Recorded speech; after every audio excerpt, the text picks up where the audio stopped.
সাহেবের কারণে এবং ওনার অনুসারীদের কারণে, এতাহাজি ভাইদের কারণে যে সমস্যা দেখা দিয়েছে, যে ফিতনা দেখা দিয়েছে, ওটার বড় একটা খতরনাক দিক হলো এটা ইহদাস ফিদ্দিন, মেহনতের মধ্যে বেদাত ঢুকানো, আবার উল্টা এই বেদাতকে সুন্নত এবং সিরতের নাম দেওয়া, এবং এই দাবি করা যে মৌলানা সাদ সাহেব কাজকে সিরতের উপর উঠাতে চাচ্ছেন, এই জন্য যত ইখতিলাফ, কাজকে সিরতের উপর উঠাতে চাচ্ছেন এই জন্য যত ইখতিলাফ।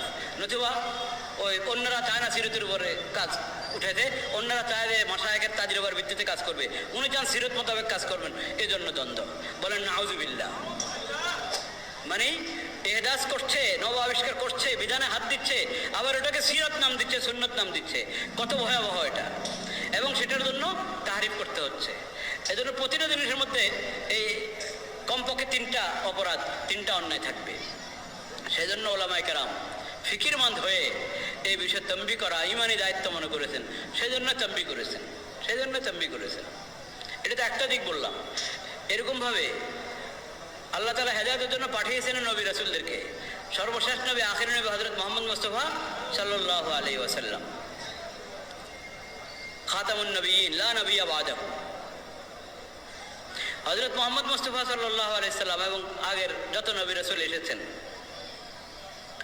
আল্লাহ সবাইকে হেদায়েতের জন্য পাঠিয়েছেন। তাদের সিরতকে আল্লাহ তাআলা নমুনা বানিয়েছেন, উসওয়া হাসানা বানিয়েছেন। তাদের সিরত পেশ করতে হবে উম্মতের সামনে, ওখান থেকে উম্মত যাতে আদর্শ গ্রহণ করতে পারে, শিক্ষা গ্রহণ করতে পারে। মৌলানা সাদ সাহেবের একটা সমস্যা, অনেক দিন থেকে, বেশ পুরানো সমস্যা। আমরা ভেবেছি মুসা আলাইহিস সালামের ব্যাপারে আক্রমণাত্মক কথা বলার পরে যখন রুজু করেছে, এটা হয়তো উনি এখন ছেড়ে দেবেন, এটা এই কাজ আর করবেন না। কিন্তু এই কাজ এখন উনি করে যাচ্ছেন।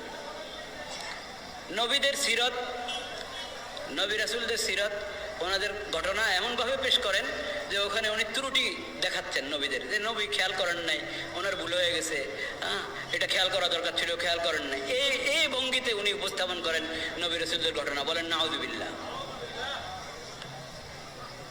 একবারে কাছাকাছি সময়ের ঘটনা আছে। 24/9/2019, 24/9/2019 সুলাইমান আলাইহিস সালামের ব্যাপারে ঘটনা। সুলাইমান আলাইহিস সালামের ঘটনা যেটা কোরআনে প্রশংসা দিয়ে শুরু করেছেন আল্লাহ তাআলা, নি'মাল আবদু ইন্নাহু আওয়াব। সেই ঘটনাকে উনি আপত্তিকর ভঙ্গিতে পেশ করছেন, এমন ভঙ্গিতে পেশ করছেন যে সুলাইমান আলাইহিস সালাম নাউযুবিল্লাহ আল্লাহর পরীক্ষা পাশ করেন নাই।